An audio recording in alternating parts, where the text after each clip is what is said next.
Students, our lecture is about the Aristotle's defense of poetry. The previous lecture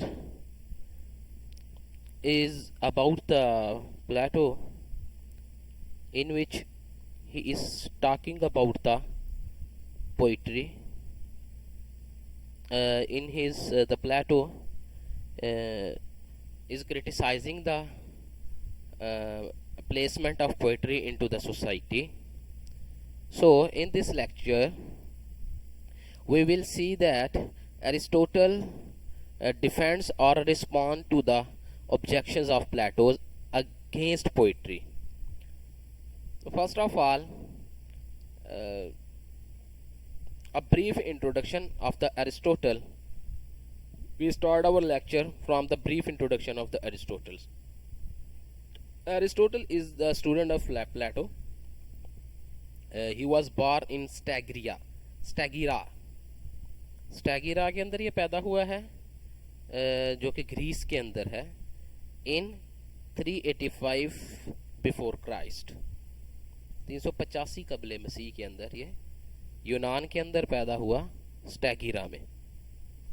He was died in 323 BC. The notable ideas of the Aristotle are the Aristotelian philosophy, the syllogism, theory of soul, virtue ethics. These are the notable ideas, these are the important ideas which are associated with the Aristotle's figure of Aristotle. The books that was written by the Aristotle are the Poetics, Rhetoric, Metaphysics, and some other important books. But these three books are the most important, are the most famous among the catalog of the Aristotle. Let me move on to the idea of Aristotle about the poetry, about the art, about the literature. First of all, मैंने ये आपको बताया था last lecture में idea of imitation. उसको ज़रा आपने mind में रखना है. हमने वहाँ पे कुछ चीज़ें जो थी वो डिस्कस की थी कि जो इमिटेशन जो है वो फ्री एक वर्ड है, उसकी एसोसिएशन जो है वो डिफरेंट है according to the different writers और द फिलोसोफर और द क्रिटिक्स. तो अब देखना है ये है कि एक व्यू था प्लेटो का regarding the idea of imitation. उसी व्यू को यूज करता है ये एरिस्टोटल, इमिटेशन के आइडिया को यूज करता है और यहाँ पे रिस्पॉन्ड करता है एरिस्टोटल के जितने भी ऑब्जेक्शंस प्लेटो के जितने भी ऑब्जेक्शंस हैं अगेंस्ट पोइट्री, उनको रिस्पॉन्ड करता है यहाँ पे एरिस्टोटल जो है. He introduced the theory of inspiration. Basically, Aristotle agrees that poet is an imitator or a creator. प्लेटो के साथ इस लिमिट तक तो, इस बाउंड्री तक तो वो एग्री करता है कि जो आर्टिस्ट है, जो पोएट है, वो इमिटेटर है, वो क्रिएटर है. ठीक है, ये उसने यहाँ तक जो है ना, यानी कि अरिस्टोटल और प्लेटो के अंदर यहाँ तक इत्तेफाक है कि भाई जो शायर है वो इमिटेटर होता है. लेकिन नेक्स्ट जो इमिटेशन है या इमिटेशन का जो फिनोमिनन है जिसको अडेप्ट करता है आगे से पोएट, वो डिफरेंट है in the eyes of Aristotle from the Plato. वो कहता है, एरिस्टोटल ये कह रहा है, he imitates one of three objects. जो फॉलोइंग जो ये थ्री ऑब्जेक्ट्स उसने दिए हुए हैं, यानी कि चीज को देखने, चीज को तीन तरीके से देखता है, वो तीनों में से कोई एक व्यू ले सकता है. वो जो पोएट है वो तीनों में से चीज की शय की जो देखने के जो एंगल हैं वो तीन हैं एरिस्टोटल के नज़दीक। वो कहता है इन तीनों में से जो है वो कोई एक जो है वो व्यू ले सकता है। ठीक है, he has the freedom of choice to choose any one among these three. ठीक है, और वन बाय वन वो तीनों भी ले सकता है। ठीक है ना। Number one is things as they are. एक तो ये व्यू है कि चीज जैसे कि वो है। फॉर एग्जाम्पल मेरे सामने एक चेयर है या मेरे सामने एक जो सोफा है वो पड़ा हुआ है, तो वो जैसा कि है कि जी इसके जो दो दो आर्म्स हैं, इसकी जो पीछे वो टेक है, इसके ऊपर जो है ना वो फोम की गद्दियां पड़ी हुई हैं, तो ये थिंग्स एज दे आर, ये इस तरह से मैं देख रहा हूं इसको। ठीक है, और things as they thought to be. अब वो कहता है कि वो इस तरह से भी चीजों को देख सकता है कि जिस तरह चीजें उसके जहन में हो। मिसाल के तौर पर मैं कहता कि फॉर एग्जाम्पल मेरे सामने जो ये चेयर पड़ी हुई है इसकी आर्म्स ना होती। ठीक है, पीछे टेक की जगह जो थी वो एक जो है ना वो समझ लें कि एक लोहे की सुलाख लगी होती, आयरन रॉड लगा होता टेक की जगह। या मैं ये कह रहा मेरे मेरे जहन के अंदर जो चेयर है वो मैं ये सोचता हूँ कि यह टेक जो है वो फ्रंट साइड पे होनी चाहिए, बैक साइड पे नहीं होनी चाहिए थी। ये बैक साइड पे होती, कभी चाहिए थी नहीं, मैं होती कभी। ये थॉट टू बी का मतलब यह है कि कभी होती, इस तरह से होती या उस तरह से होती। ठीक है, और things as they ought to be, कैसी होनी चाहिए थी। एक फॉर एग्जाम्पल यही चेयर है मेरे सामने जो पड़ी हुई, मैं ये कह रहा हूँ कि इसको जो है वो थोड़ा सा खुला होना चाहिए था। ठीक है, ये थोड़ी सी स्क्वीज कर गई है चेयर, साइज छोटा है इसका, थोड़ी सी ऊंची होनी चाहिए थी, थोड़ी सी नीची होनी चाहिए थी। ठीक है, तो ये गोया के चीजों को देखने के तीन एंगल्स हैं। एक चीजें जो हैं वो हकीकत में क्या हैं, ठीक है, उस तरह से चीजों को देखना। चीजें मेरे जहन में क्या हैं, इस तरह से चीजों को बयान करना। और चीजें जो हैं वो होनी क्या चाहिए, किस तरह से होना चाहिए उनको, ये मेरी विश है ना। तो विश के अंदर चीजों को देखना, चीजों को हकीकत में देखना, चीजों को अपने जहन के अंदर रख के देखना, और चीजों को अपनी विश के अंदर रख के देखना। तो पोएट जो है वो कह रहा है इन तीनों व्यूज के अंदर से चीजों क्या कोई एक भी व्यू वो टेक कर सकता है, उसको इमिटेट कर सकता है तीनों व्यूज के अंदर से। ठीक है जी, तो I hope you are understanding this one. इसके अंदर से जो भी होगी वो क्यूरीज वो आप मुझे पूछ लीजिएगा, मैं उम्मीद करता हूँ कि ये चीज़ें समझ, क्योंकि these are very important concepts in the literary criticism. Literary criticism होगा ही ऐसे जब इन चीज़ों को आप ये डीपली अंडरस्टैंड करते जाएंगे। नेक्स्ट नेचुरल प्रेयर इन इमिटेशन। एरिस्टोटल ये कहता है कि इमिटेशन जो है वो नेचुरल प्लेयर है, उसमें इमिटेशन में नेचुरल प्रेयर है। क्यों? वो ये कहता है कि this one is innately present in man, क्योंकि ये जो है ना ये इनेटली प्रेजेंट है इंसानों के अंदर। बाय बर्थ इमिटेशन जो है उसकी एग्जिस्टेंस है, उसका वजूद है इंसानों में। वो कैसे? वो कहते हैं which enables child to learn. कहते जो बच्चा है वो कैसे सीखता है, how a child learns, what is the method that he adapts। वो basically he is imitating, he learns through the imitation of his elders, of his caretakers। तो एक जो बच्चा है वो कहाँ कैसे सीखता है, वो इमिटेशन के थ्रू सीखता है। वो अपने बड़ों की चीज़ों को नकल करके सीखता है, वो अपने बड़ों के जो हैं वो अपने केयर टेकर्स जो हैं उनको इमिटेट करके वो लर्न करता है। तो ये एरिस्टोटल ये कहता है कि इमिटेशन जो है ये नेचुरल फिनोमिना है, इसके अंदर नेचुरल प्रेयर है, और ये इनेट है इंसानी जिस इंसानी जिंदगी के अंदर इनेट फिनोमिना है उसकी बॉडी में ये। ठीक है, अगर ऐसा ना होता तो बच्चा जो लर्न ही ना कर पाता कभी भी। ठीक है, इमिटेशन कोई बुरी चीज नहीं है। तो नेक्स्ट वो ये क्वेश्चन उठाता है, to become a poet is another instinct.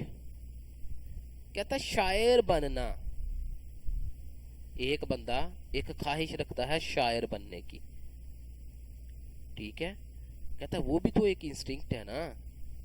मिसाल के तौर पर एक इंसान शायरी करना को जो है ना वो पसंद करता है। कहता है ये शायरी करने का मतलब ये है harmony and rhythm, instinct for harmony and rhythm. ठीक है, पोएट बनने का मतलब ये है कि वो हार्मनी और रिदम जो है वो उसके अंदर इंस्टिंक्ट है इसके लिए। तो पोएट जो है ये बनने की जो उसके अंदर एक अर्ज है, वो कहता है ये भी तो इसको रिप्रेजेंट कर रही है ना, ये एक और जो है ना वो इमिटेशन को रिप्रेजेंट कर रही है। अगर पोएट बुरा होता, अगर पोएट जो है पोएट्री बुरी होती, ठीक है, तो ये इंस्टिंक्ट के अंदर ये चीज नहीं होनी चाहिए थी कि ह्यूमन बीइंग जो इंस्टिंक्ट है वो रिदम और हार्मनी के साथ जो है वो बहुत ज्यादा प्लेयर गेन करती है, या इंसान का जो एक जो टेम्परामेंट है वो बहुत ज्यादा मैच करता है हार्मनी और रिदम के साथ। रिदम और हार्मनी जो है वो उसको जो है ना वो ब्यूटीफाई करती है, उसको वो खुश करती है, इंसान को एक्साइट करती है। वो कहता है ये इंस्टिंक्टिव फिनोमिना है। अगर पोएट्री बुरी होती या पोएट बनना बुरा होता तो इंसान की जो एक ये इंस्टिंक्ट है इसके अंदर इस चीज का वजूद ही ना होता। तो इस चीज का वजूद होना इस चीज की दलील है कि इंसान ये कोई बुरी चीज नहीं है, बल्कि ये क्या है, नेचर ऑफ ह्यूमन बीइंग है। तो Aristotle disagrees that the poets imitation is twice removed from reality. इसलिए वो इस चीज से डिसएग्री करता है कि जो पोएट्री की या पोएट की जो इमिटेशन है वो ट्वाइस रिमूव्ड होती है, यानी कि 2 दर्जे कम तर है वो हकीकत से। इसी ये जो ऊपर मैंने जो अभी जो आपको जो एविडेंसेस दिए हैं अरिस्टोटल के जो स्टडी करवाए हैं उनके बिहाफ पे जो है वो डिसएग्री करता है प्लेटो के इस कॉन्सेप्ट से कि imitation is twice removed from reality. Poet की जो इमिटेशन है वो 2 दर्जे कमतर होती है हकीकत से। Aristotle compares poetry with history. अच्छा, ये बड़ा एक मजेदार किस्म का कंपैरिजन करता है अरिस्टोटल। वो पोइट्री और हिस्ट्री को कंपेयर करता है, तो कहता है बोथ आर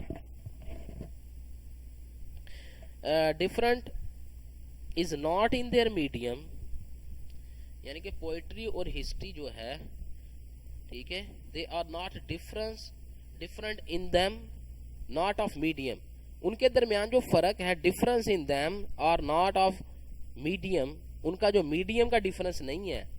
यानी कि वो आप ये नहीं कह सकते जो हिस्ट्री है वो जी उसने प्रोज की फॉर्म में लिखता है, ठीक है, जो पोइट्री है वो जी वो रिदमिक फॉर्म में होती है। वो कहता है मीडियम का डिफरेंस नहीं है इन दोनों में। डिफरेंस एक्चुअल क्या है दोनों में, but is that history relates what has happened, कि हिस्ट्री जो है वो इस चीज से मुताल्लिक है कि क्या हो चुका है, वो इस चीज को डील करती है। हिस्ट्री डील करती है किसको, व्हाट हैज हैपेंड, जो कुछ हो चुका।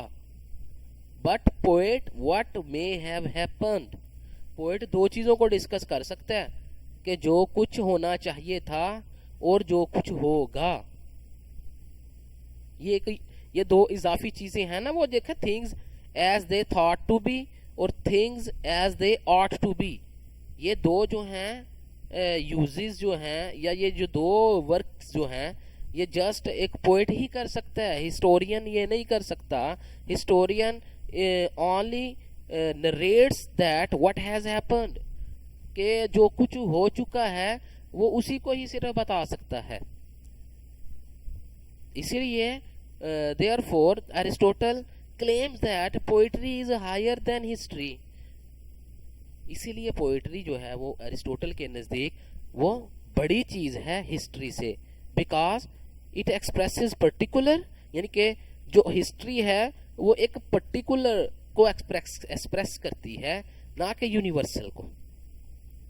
पोइट्री यूनिवर्सल को एक्सप्रेस करती है जबकि हिस्ट्री जो है वो एक पर्टिकुलर को एक्सप्रेस करती है।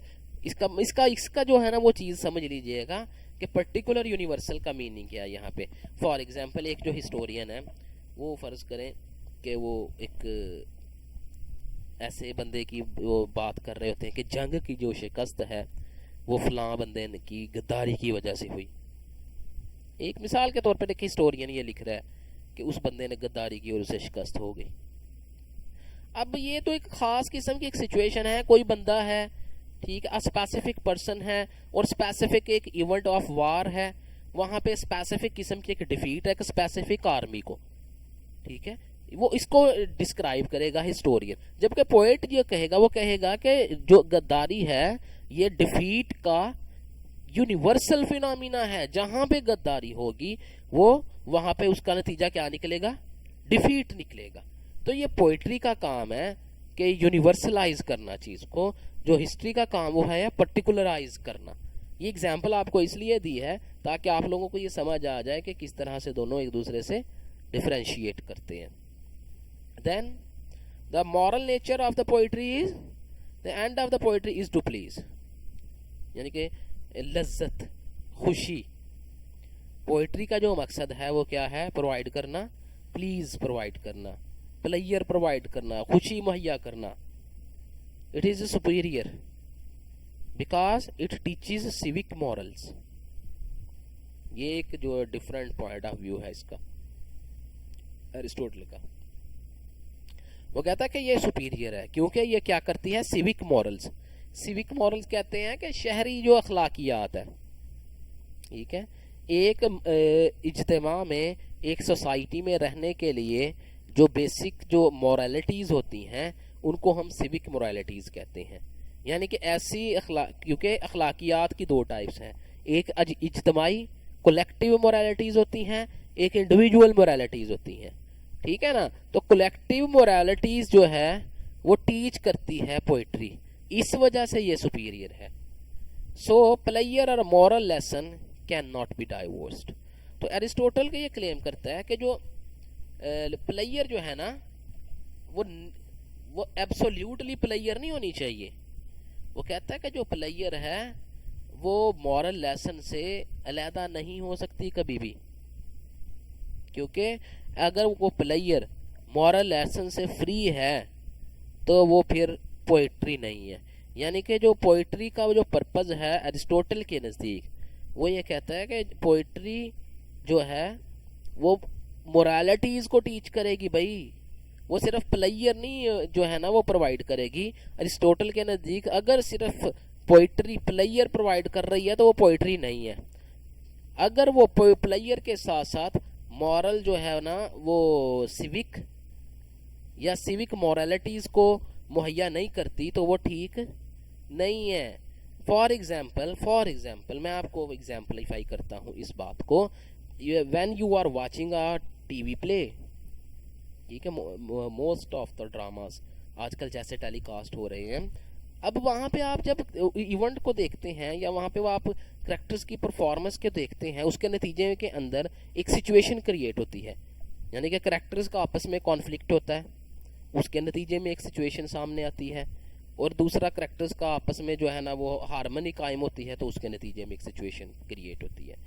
तो जब आप उसको देख रहे होते हैं, वाचिंग कर रहे होते हैं और एनालिसिस कर रहे होते हैं, तो आपके अंदर ये चीज़ कहाँ से डिवेलप होती है कि फ़लाँ बंदा जो है वो ये गलत कर रहा है, या फ़लाँ जो करेक्टर है उसकी यहाँ पे मिस्टेक है, उसकी वजह से जो है ये सूरत हाल पैदा हो रही है। ऐसा नहीं होना चाहिए था। व्यूअर्स के तौर पर जब आप एनालिसिस कर रहे होते हैं तो यकीनन आप एंटरटेन भी हो रहे हैं ना। प्लेस हो ये दो काम कर रहा है आपके साथ, आपका जो प्ले है जो आप वॉच कर रहे हैं टीवी के ऊपर, वो एक तो आपको एंटरटेन कर रहा है जिसको वो प्लेयर कह रहा है एरिस्टोटल प्लेयर को एंटरटेनमेंट के प्लेस सब्स्टिट्यूशन के तौर पर यूज़ कर रहा है। और मोरालिटी आप कहाँ से सीख रहे हैं, जब वो कमिट करते हैं एरर्स को, मिस्टेक्स को during the performing of their characters in the play. तो आप ये वहाँ पे एनालाइज करते हैं उनको कि देखें जी ये जो करेक्टर्स है इसने ये परफॉर्मेंस या इसने ये काम इस बंदे ने या इस करेक्टर ने गलत किया जिसकी वजह से ये सिचुएशन पैदा हुई, इसको ऐसा नहीं करना चाहिए था। ये जो आपकी जजमेंट है ना, इसका मतलब ये है कि आप अपने मोरालिटी सीख रहे हैं, साथ साथ अलॉन्ग साइड आप जो है ना मोरालिटी को लर्न कर रहे हैं। उस जो मोरालिटीज को हम क्या कहते हैं, सिविक मोरालिटीज। तो यही बात वो कर रहा है एरिस्टोटल कि भाई कोई भी पोइट्री या आर्ट का जो वर्क है वो कभी भी जो है वो डिटैच नहीं हो सकता मोरालिटी से। इंटरटेनमेंट तो वो होगी ही होगी, लेकिन उसके साथ साथ वो मोरालिटीज जो है ना वो सोर्स भी होगा। तो that is all from the Aristotle's point of view. Then we move on next our lecture.